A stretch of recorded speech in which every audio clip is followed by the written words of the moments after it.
Momento do Patrimônio.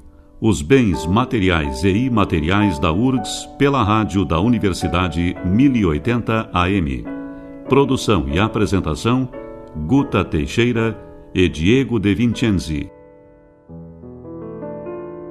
Boa noite, ouvintes. A convidada do programa de hoje é a arquiteta do setor de patrimônio histórico, Renata Manara Tonioli. Renata finalizou recentemente sua dissertação de mestrado intitulada Cidade e Universidade, Arquitetura e Configuração Urbana do Campus Centro da URGS. Boa noite, Renata. Boa noite, Diego. Renata, é um prazer te receber aqui no programa Momento do Patrimônio. Renata, quais os objetivos do teu estudo? Boa noite a todos. O objetivo principal, como o título já diz, né, Guta, foi investigar a origem e o desenvolvimento do Campo Centro, né? Então, o foco é o Campo Centro e, na verdade, é reconstituir a história desse espaço no tempo, como que ele foi se criando e como que ele chegou no estado em que ele está hoje, né? Então, a ideia é uma abordagem mais ampla, que pegue tanto uma parte de configuração urbana, uma parte mais da malha viária da cidade, quanto especificamente e individualmente a arquitetura das edificações que nela estão contidas, né? Porque o foco é arquitetura e urbanismo, que é a minha formação, que é o meu mestrado, né? Então, é sempre nesse foco. Porque a URGS, como a gente sabe, é uma das universidades mais antigas públicas brasileiras, né? E a estrutura estadual tem áreas em diversos municípios, né? Não só em Porto Alegre. Tem em Eldorado, em Gramado, em Capão, enfim, em diversos outros municípios. E em Porto Alegre, a URGS tem 4 campi, que é o Campo Centro, o Campo Saúde, o Campus Olímpico e o Campus do Vale. E o Campo Centro, ele é o mais antigo deles. Ele é um núcleo original da instituição, né? Porque ele surge com a ocupação dos prédios das sedes das escolas autônomas de ensino superior, que geraram, na verdade, foram organizadas em 1934 e geraram a Universidade de Porto Alegre, em 1934. E então esses prédios passaram a constituir a infraestrutura física da universidade. Então, esse é um espaço muito importante para a universidade, né? E apesar da universidade ter se expandido, ter utilizado outros espaços na cidade, como eu disse antes, o Campo Centro sempre permaneceu muito forte. E tem administração da universidade, tem faculdades importantes que têm suas sedes aqui, né? E essa pesquisa relacionada, de uma maneira geral, ao espaço físico, e no meu caso, o Campo Centro, não tem, é muito escassa, né? Essas pesquisas não existem. E do ponto de vista urbano, essa é uma área também na cidade muito, muito importante. Ela é uma área emblemática em relação à evolução urbana de Porto Alegre, porque no início da cidade, o núcleo urbano se concentrava na área das fortificações, no limite dos muros, dos limites murados. E a partir dali era uma área periférica, uma área muito pouco povoada, que era a área da várzea, que depois foi ocupada pelas escolas. E a cidade foi crescendo, foi ocupando isso, e hoje essa área é muito central. Então, do ponto de vista urbano, também é uma área muito interessante. E do ponto de vista da arquitetura dos edifícios também, porque a gente tem aí os edifícios reconhecidos pelos órgãos de patrimônio, então são edifícios importantes e valiosos arquitetonicamente da produção da cidade, né? Então, e ainda com tudo isso que eu estou dizendo para vocês, as pesquisas realmente não são numerosas ainda. Então, o meu foco foi realmente em agregar, né? Porque as pesquisas que tem, quando elas existem, elas são pontuais, são às vezes sobre um ou outro edifício, dos mais antigos, que são mais valorizados, né, da sociedade de uma maneira geral, e sempre em caráter pontual e limitado, né? Nunca pegando o espaço de uma maneira geral, fazendo uma análise mais sistemática, que é no que o meu estudo se propõe. Renata, como é que foi organizada a tua pesquisa? Bom, ela se organizou, na verdade, em 2 grandes blocos.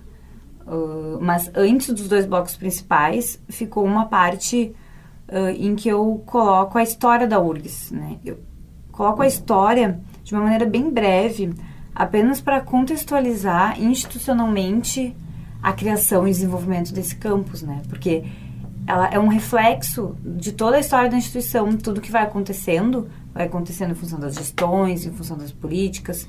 Então, tudo isso eu fiz uma abordagem rápida inicial, que seria um contexto, e nesse contexto eu coloquei aspectos históricos, políticos relevantes das gestões, né, da universidade, com foco sempre na parte do espaço físico, né, que é o meu interesse principal. E aí depois, as 2 grandes partes são a parte de configuração urbana, então é uma visão mais da cidade, né, estudo a configuração urbana dos 2 quarteirões ao longo desse tempo, desde a origem até os dias de hoje, e verificando os aspectos do desenvolvimento urbano da cidade juntos, planos, diretores, tudo aquilo que envolve o planejamento da cidade para aquela região, né. E aí, uma outra parte que é a análise específica das edificações, que ela passa primeiro por uma abordagem geral das fases em que os edifícios são construídos, características das produções específicas dos períodos, e também passa por um estudo individual, rápido, claro, porque não tinha como aprofundar muito, né, em cada edifício, mas de uma maneira sistemática tentar abordar, assim, rapidamente as características construtivas, estéticas, funcionais, além também da verificação das principais alterações físicas, reformas, ampliações, reduções que foram feitas ao longo do tempo nessas edificações, né? Tu poderias falar um pouco sobre as características arquitetônicas dos prédios? Sim.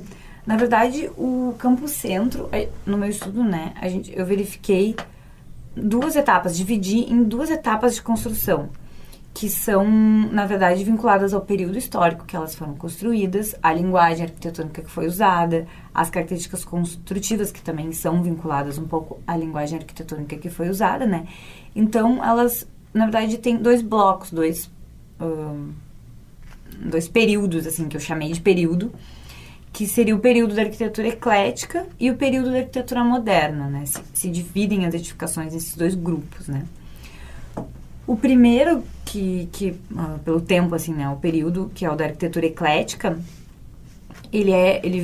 eu dato ele, né, de 1898 a 1928, que é durante a República Velha, e eles são todos construídos para as escolas autônomas de ensino superior. Então, eles são anterior à organização da universidade, né, e todos eles foram construídos com a tendência estilística que a cidade estava produzindo, então eles fazem parte do grupo de construções que a cidade tinha, que era um predomínio do ecletismo, né?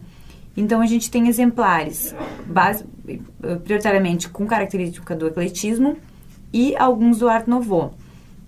Então o ecletismo, ele usa mais, ele faz uso livre de elementos de vários estilos clássicos, né? Que ele, inclusive no mesmo edifício, podendo ter diferentes estilos, né? E que foi muito, muito produzido nessa época do final do 19 e início do século 20, né? E o Art Nouveau, que na verdade o Art Nouveau ele já é um pouco reativo a isso. Ele reage um pouco a essas tendências ecléticas e tenta não imitar esses estilos do passado que o eclético busca, né? Retomar essas questões dos estilos do passado e juntar tudo e colocar no edifício. O Art Nouveau não. O Art Nouveau ele vem um pouco para contrabalancear, tentando uma coisa com mais curvas, uma coisa mais florida, uma coisa mais de artesanato. Então ele tem umas linhas diferentes que a gente vê e ficou agregado nessas edificações. E então no Campus Centro são 11 os edifícios que hoje a gente tem, que são desse período eclético, né? E 2, na verdade, são 13. Eu contabilizei 13, mas 2 deles não foram demolidos, não estão mais no campus.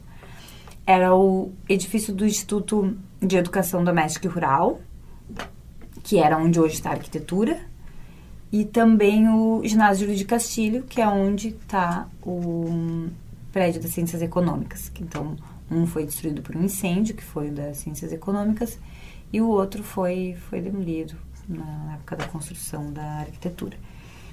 Então, desses edifícios todos, apenas o conjunto do Chateau, Castelinho e Observatório que tem essa tendência Art Nouveau. O restante todos caem na influência do ecletismo, com vertentes diversas, alguns mais para o classicista, outros mais para o barroco, mas todos nessa tendência geral. E a partir de 1928 tem um intervalo muito grande nas construções do Campo Centro e volta na década de 50, que daí entra no segundo período, que é o período da arquitetura moderna, que eu chamei, né? Que vai de 51 a 64, é durante a República Nova, é um contexto de intenso crescimento econômico do país, né? E daí esses edifícios vão apresentar características do Art Deco e da arquitetura moderna propriamente dita, né? Então, as primeiras construções, elas vão mais para o Art Deco, que são um pouco transição, a gente chama que representa um pouco de transição desse ecletismo, realizado anteriormente, para uma arquitetura moderna mesmo. O estilo Deco, ele se manifestou de maneiras diferentes pelo mundo, assim, mas na arquitetura, né? Mas a essência é a da racionalização, de simplificação dos volumes, da ornamentação, rigor geométrico.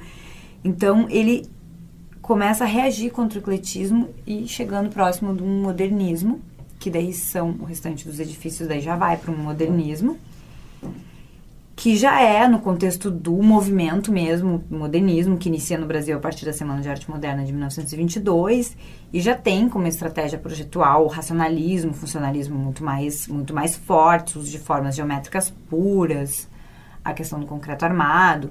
Então, o que a gente vê, por exemplo, no edifício da arquitetura, no edifício da Faced, no edifício da reitoria, né, que são um pouco mais rígidos nesse sentido do que, por exemplo, os já de influência Deco, que são, por exemplo, o anexo 1, que é a antiga Faculdade de Filosofia, que são ainda uma transição antes de chegar nos modernistas, né? Renata, tu não chegaste a focar os prédios do Instituto de Artes, da Escola de Administração, que também são campus centro, mas que não estão nos 2 quarteirões? Isso. No meu trabalho, eu não incluo eles. O meu trabalho, o recorte dele é só nos 2 quarteirões mesmo, os edifícios que estão incluídos nos 2 quarteirões. Esses edifícios que ficam dispersos, que não configuram os quarteirões, não foram analisados no meu trabalho, apesar deles fazerem parte do Campo Centro. O meu recorte não incluiu eles, porque a minha série de análises urbanas e tudo tinha a ver com os quarteirões mesmo.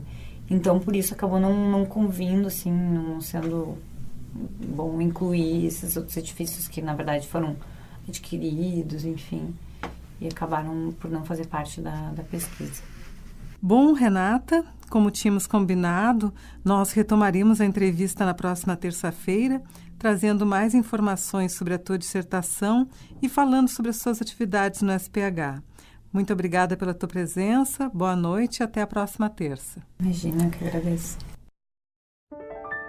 Nós conversamos hoje com a arquiteta do setor de patrimônio histórico, Renata Manara Tonioli, que finalizou recentemente sua dissertação de mestrado intitulada Cidade e Universidade, Arquitetura e Configuração Urbana do Campo Centro da URGS.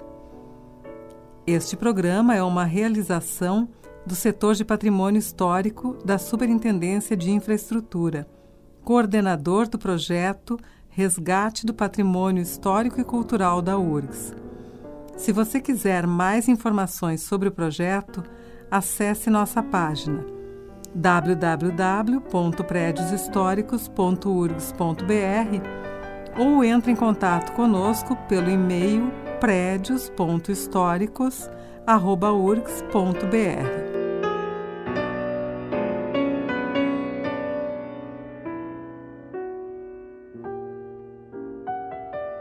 Momento do Patrimônio tem produção e apresentação de Guta Teixeira e de Diego De Vincenzi. Gravações Fernando Rabelo e mesa de áudio Jefferson Gomes. Boa noite a todos e feliz semana.